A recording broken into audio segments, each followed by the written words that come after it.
All right, let's talk about stakeholder lists. I want you to forget almost everything you think you know.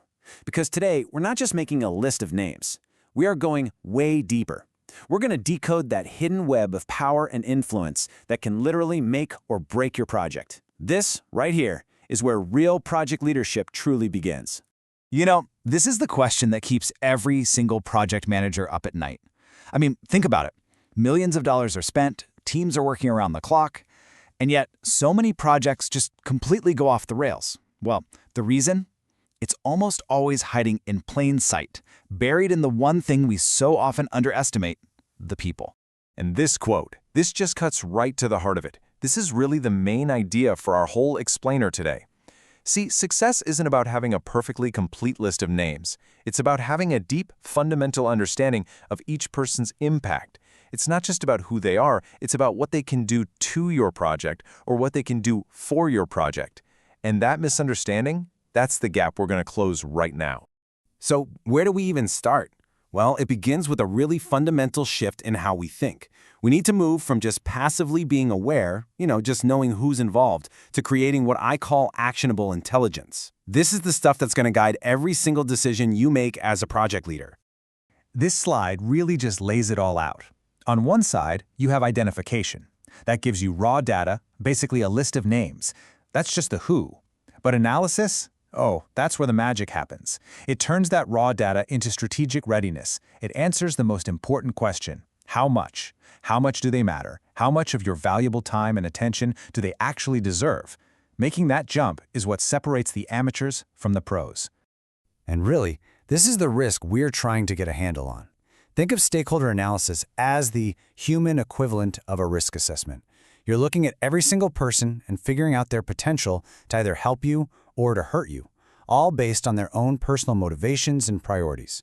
It is proactive risk management for the people side of your project. The question is, are you ready for it? And listen, for anyone studying for the PMP exam, you absolutely have to get this. Analysis isn't some side task you do once. No, it's the central navigation system for your entire project. It helps you decide if you should go agile or predictive. It directly drives how you communicate and manage change. And this is a big one, remember that it's a living process. People get promoted, they change roles, their interests shift. As they change, your analysis has to change right along with them. It's not a document you create once and then just file away forever. Okay, so how do we actually do this analysis? Well, it all comes down to a really powerful but simple framework. We're about to break down a stakeholder's true impact using what I call the 4 distinct pillars. And here they are. First up, you've got power. The key question is, can they stop your project with a single no? Think about sponsors, clients, regulators. Second is interest. Just how much do they actually care about the outcome? This is what drives their motivation. Third, we have influence. And this one is tricky. It's that subtle ability to change other people's minds, even without any formal authority. And finally, expectations. These are those subjective, often unspoken, unwritten rules that will decide whether they see your project as a success or a total failure. Okay, theory is one thing, but let's make this real.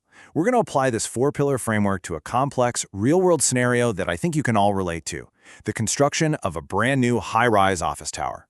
Now, just look at how differently these people can affect the project. The client CFO, high power, high interest. Their whole world is ROI, cost, and schedule. The building inspector, they have high power to shut you down, but honestly, low interest in your profits. All they care about is technical compliance. Then you've got the community leader. Low formal power, but potentially very high influence, and definitely high interest.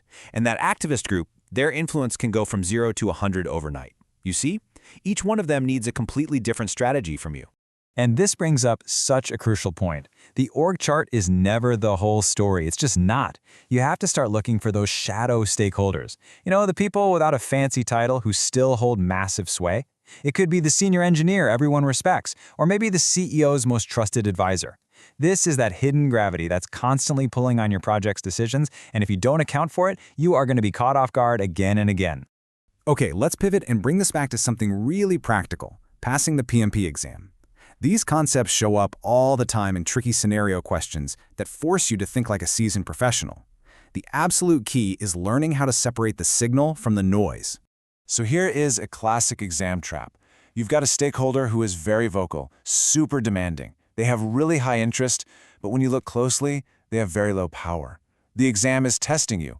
Are you going to waste precious resources catering to their noise? Or are you going to correctly identify that your job is to manage their expectations with good communication? Now, contrast that with a high-power, low-interest stakeholder, like our building inspector. The risk there is massive if you ignore them. Your focus has to be 100% on compliance just to keep them satisfied. The exam also loves to test you on the dynamic nature of this whole process. So a scenario might say something like, a junior analyst who you were just keeping an eye on gets a big promotion to a director role. What do? The only right answer is to immediately re-evaluate them. Their power just shot up, so your analysis and your strategy have to change right now. You update the register and you update your entire plan. It's that simple. Okay, let's add one more layer to our analysis. Let's talk about the direction of influence. Are you managing upward to senior management? If so, your focus better be on strategic alignment. Are you managing downward to your project team? Then it's all about leadership and motivation. How about outward to suppliers or the community?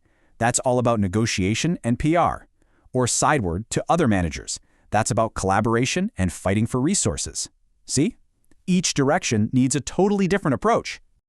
So, after all this deep analysis, what's the point? What's the end goal?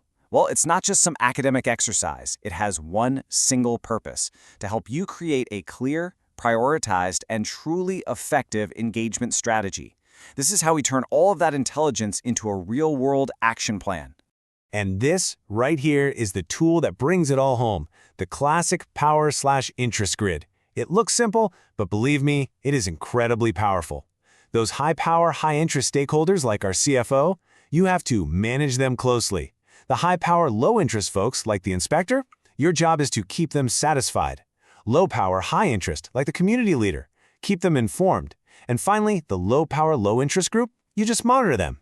This grid makes sure you are spending your limited time and energy where it truly counts.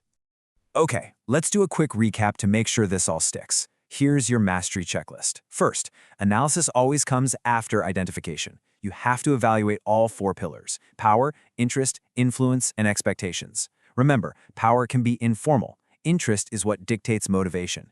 And most importantly, analysis is never, ever a one-and-done activity. It's an ongoing, iterative process.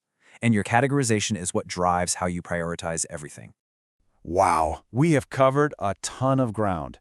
You now have the complete framework to move beyond a simple list and to truly analyze the complex human forces that are pushing and pulling on your project. You've analyzed the forces. So what's next? Well, in our next explainer, we'll take the next logical step and I'll show you how to map them using some really powerful visual tools to bring your whole strategy to life. I will see you then.